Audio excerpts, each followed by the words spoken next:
This is Our News, the weekend edition. And on the broadcast tonight, the Prime Minister addresses the United Nations General Assembly, joining with other Caribbean leaders in calling for strengthened global cooperation and financing mechanisms. Plus, it remains no party affiliation for Reece Chipman, as the Centerville MP says he will run as an independent in the next general election. And all clearances granted for exploratory oil drilling to commence next year.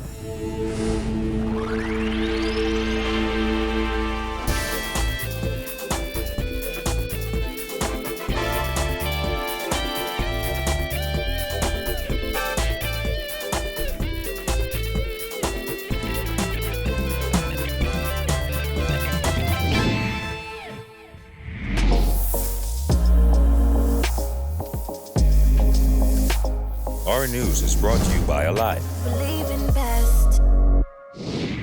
Good evening, everyone. I'm Andrew Knowles, and thanks so much for joining us. Topping news tonight, the nation's leader calling for the institutionalization of a vulnerability index that would grant countries like the Bahamas greater access to international financing. Prime Minister Dr. Hubert Minnis made the call during a pre-recorded address to the 75th session of the United Nations General Assembly yesterday. Dr. Minnis suggests the access to funding by small island developing states be based on the level of exposure, vulnerability, and ability to recover from unexpected or unpredictable events. Pandemics, hurricanes, or climatic events do not discriminate between low-income countries, middle-income countries, and developed economies. Hence, the compelling question remains as to why middle-income countries are still being assessed by international financial institutions using outdated methodologies that give no consideration to a country's level of exposure, vulnerability, and ability to recover from exogenous shocks. Dr. Minnis told the UN Assembly that the economies of small island developing states are under constant assault from various external shocks beyond their control. It's this group of countries, he says, that are among the most disaster-prone areas in the world. Small island developing countries like the Bahamas always appear to be operating in a vicious recovery mode cycle, having to deal with successive exogenous shocks and climatic events. The Bahamas experienced major hurricanes in 2015, 2016, 2017, and in September 2019, Hurricane Dorian, the largest Atlantic storm in recorded history.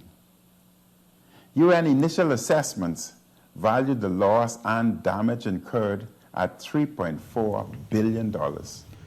And on the heels of the multi-billion-dollar disaster, COVID-19, an unprecedented crisis that halted global economic activity and threatened global health and social well-being. In response, Dr. Minnis said his government rolled out unemployment benefit and social security programs, including the National Food Distribution Initiative. While we remain cautiously optimistic for a viable COVID-19 vaccine in the not-too-distant future, we note the collaborative efforts of the COVAX facility to secure arrangements for developing countries. Developing countries should be able to access vaccines via a transparent procurement process at affordable market rates. We salute the doctors, nurses, other healthcare workers, and all on the front line who have sacrificed their own health in order to assist tens of millions of people around the world. The Prime Minister told the General Assembly the country is formulating the gradual reopening of the country to visitors. He also informed the body of the country's intent to renew its membership on the Council of the International Maritime Organization and reiterated the country's support for an end to the economic, commercial, and financial embargo against Cuba. Well, 48 people are the latest to have contracted the COVID-19 virus. the national total now pegged at 3,838. According to Saturday's data released by health officials, 47 of those infections are here in the capital and 1 on Grand Bahama. There are 1,717 active cases. The number of deaths under investigation increased by 1 to 14, while the confirmed death toll remains at 89. Hospitalizations are up by 6 to 93, and just over 2,000 people have recovered. More than 19,000 tests have been completed. Shifting to news from the overnight crime beat, 2 men are in stable condition in hospital nursing gunshot wounds.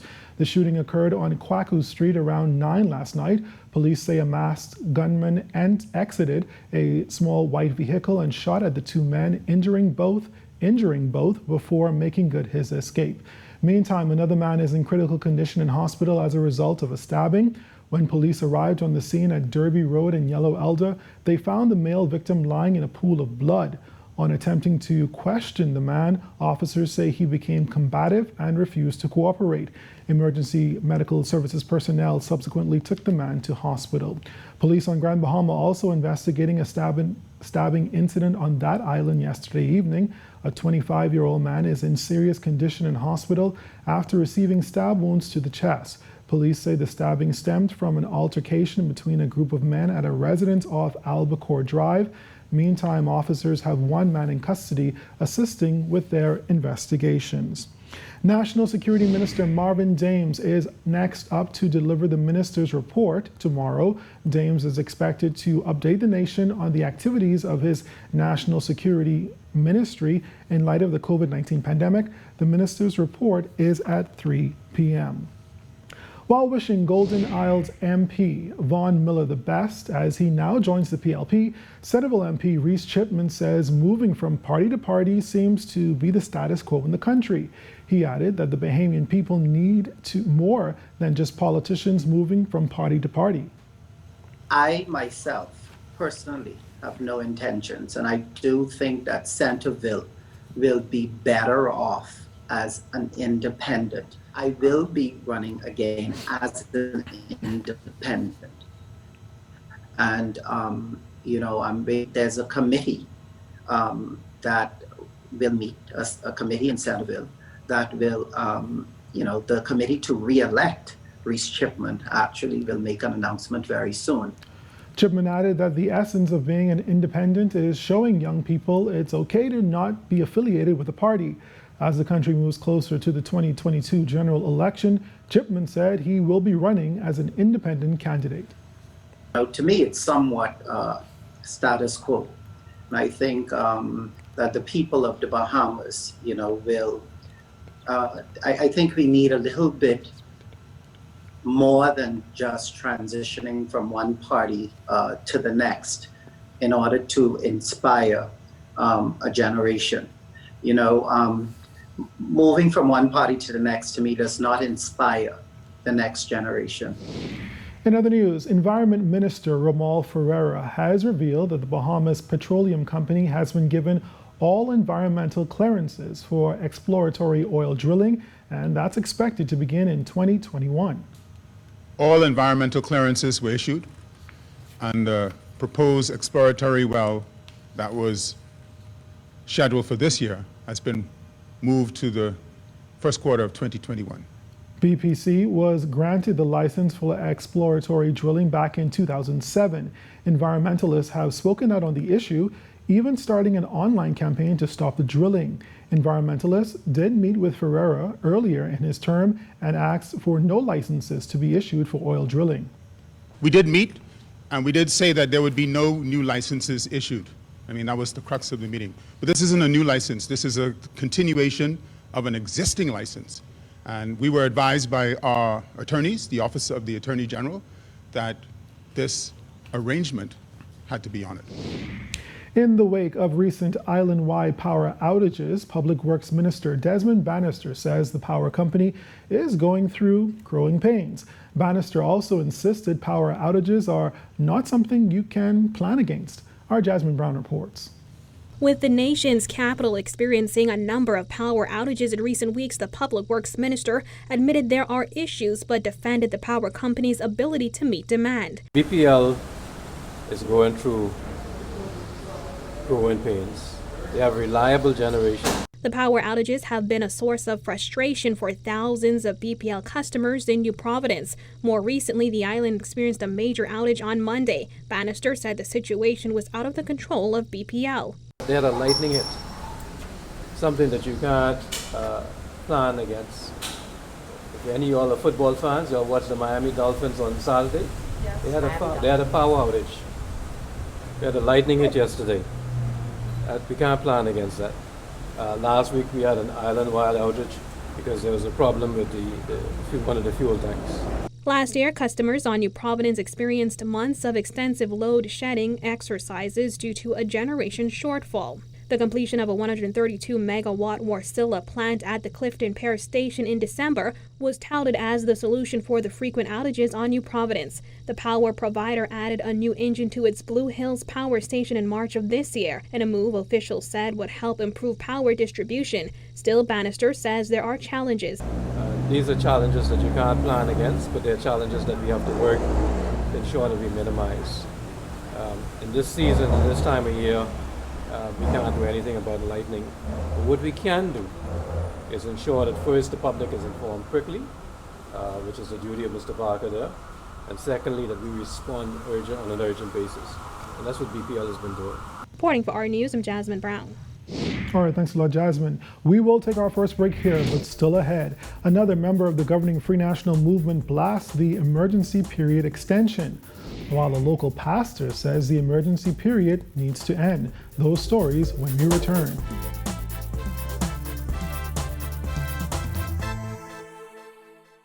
This is a huge deal. NFL Sunday Ticket is back, only with Rev Trio. All day football, all day Sunday. Enjoy all the benefits of Trio with a huge extra. Never miss a game with NFL Sunday Ticket, included in your Rev Trio bundle. All you have to do is opt in. TV, phone, and internet starting at just $99. Call 601-8992 to sign up now. Visit www.rev.bs/promotions for details.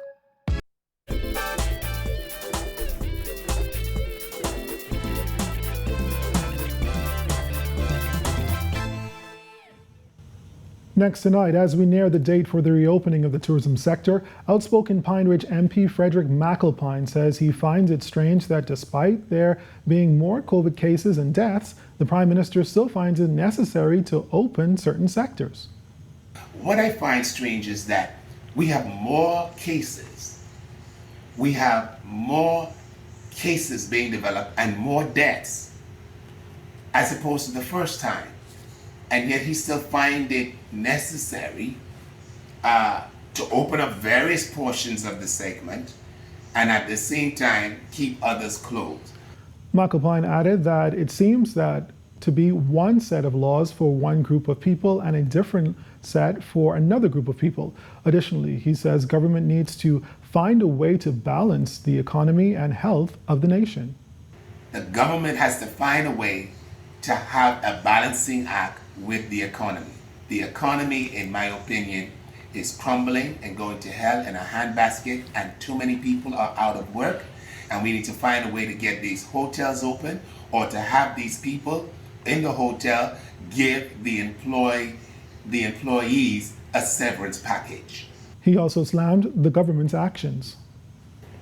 From day one, I have stood up for what I thought was right and in the best interest of the Bahamian people.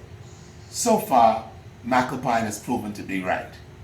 There seems to be a lot of disjointedness within the government, within its cabinet, and even among its ranking members of parliament.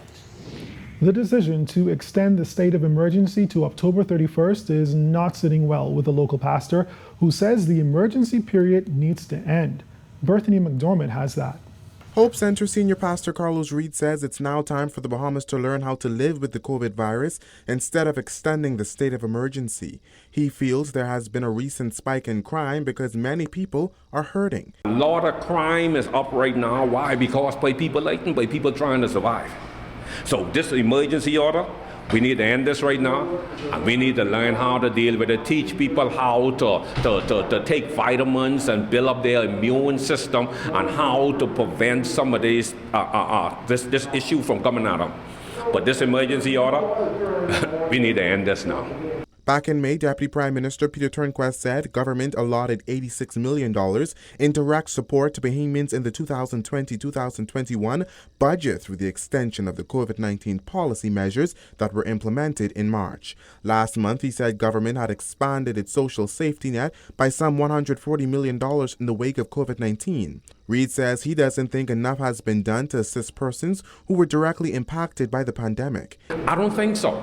Because the amount of persons that are still out there, women are selling their bodies, man.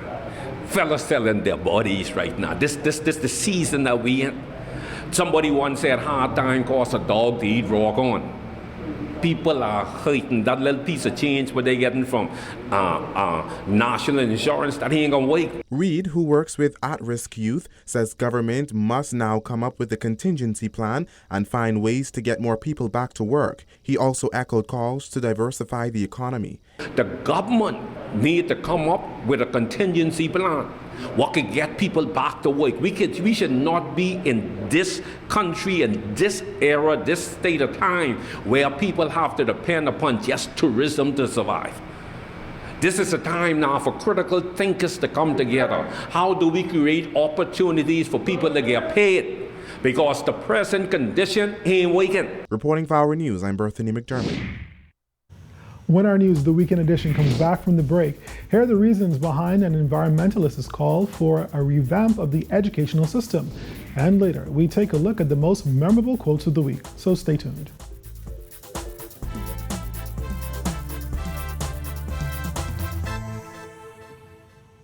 So the project really pays itself back. Correct. They set up at the conference, the school.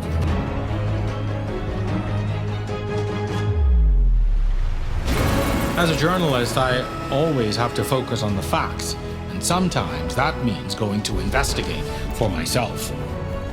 On the Record, Thursdays at 8 p.m. right here on RTV.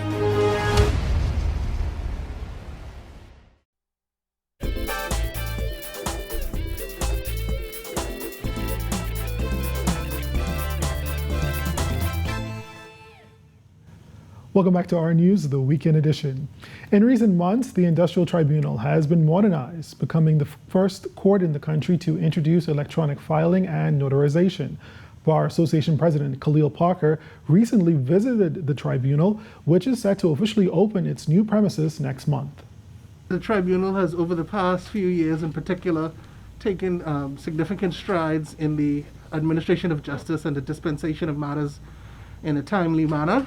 And I think that this really is the crowning achievement for that process. It takes us to the next level. And as you will see, when you took the tour, the court was ready in advance of the COVID-19 pandemic and prior to that for the dispensation of matters remotely. And that is a real significant achievement. The progress the tribunal has made was a welcomed improvement for Bahamas Chamber of Commerce and Employees Confederation CEO Crystal Rutherford Ferguson. She said if more businesses and government entities can implement that type of innovation, it will enhance the ease of doing business in the country. As the business community, we would like to see it permeated throughout many different areas in society, because it means that no matter what's happening, we don't have to stop conducting business. And the availability, or the ability rather, for the country to modernize certain systems means that we can have things resolved faster. And it also means that there's no reason why we can't be a beacon in the region for doing business. Save the Bay's chairman, Joseph Darville, is calling for a revamp of the country's educational system. He says what Bahamian children are taught in school is not reflective of the things they should know to survive in the coming years. All Bahamians should have an agricultural background. They should know how to grow stuff, how to plant stuff, how to grow. A lot of people don't even know where some of the fruit come from. They should also be taught how to build boats. They should be taught how to dive. They should be taught how to fish. These are essential skills that they will need in their lifetime, probably not in mine. I'm almost 79 years old. Darville said with the rapid rise in sea levels, the country will look very different at the end of the century. He said children must be taught about surviving in and around water, from swimming and boating to fishing. I have a kind of anxiety for the future of our young, that they will not be able to survive because their skills are not grounded sufficient in terms of cultivating what is necessary for them. So teach them how to fish, teach them how to dive, teach them how to build boats, teach them how to sail. Up next, the countdown to our quotes of the week, so stay with us.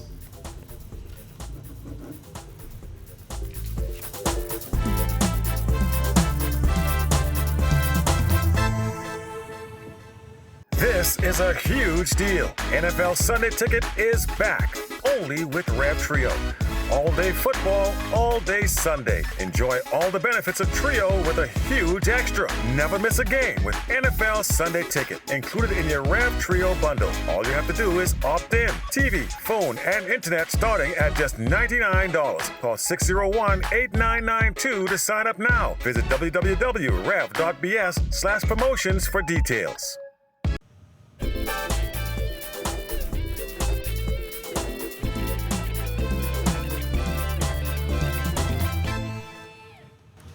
Finally tonight, it's that time when we take a look back at the most memorable moments of the week in news.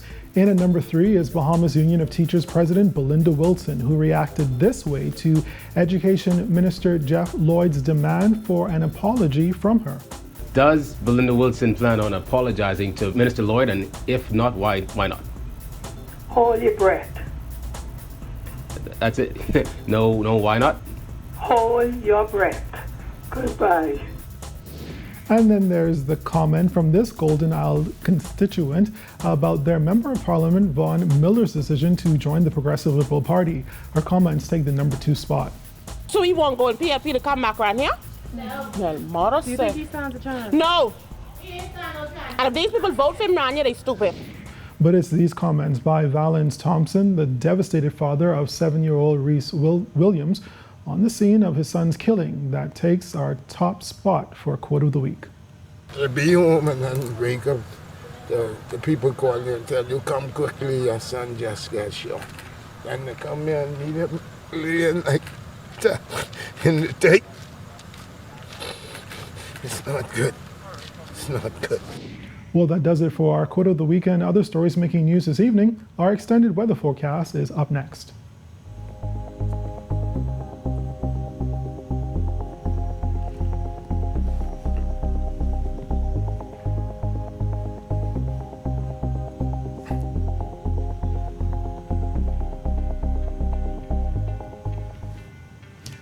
Well, this is my final broadcast as anchor of Our News, the weekend edition. We've been through a lot together, through dark days and nights and seasons of hope and joy. It's been an extraordinary privilege to sit in this chair, or in my case, stand in this position, and a real honor to work with so many talented people at both the Nassau Guardian and here at RTV. As anchor, I am simply the most conspicuous part of a team of consummate professionals that extend both on and just beyond these cameras, who are responsible for penning the daily affairs of our country. And of course, I have to thank you, the viewers, whose loyalty is so very much appreciated. You've invited me into your homes every weekend over the last few years.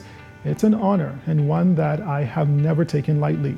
I appreciate the warm support and encouragement you always give me when you would see me out in public, as well as the criticisms you would often levy about a particular story or the way I pronounced a word or even the tie I wore. So it's a bittersweet moment as I close this chapter, but I do so with many fond memories and lessons that I can carry with me throughout my journey. And so for the final time, that's Our News, the weekend edition for this Sunday. For all of us here at Our News, thanks so much for tuning in. Let's remember to be safe and look out for each other. I'm Andrew Knowles, signing off. Good night. Good evening, everyone. I'm Andrew Knowles, and thanks so much for joining us. The restrictions put in place by 3 on Friday as the country creeps towards 100 COVID. State Minister for Disaster Preparedness, Aaron Lewis, who said to implement a vacation-in-place policy came as a result of making news this evening, but stay tuned.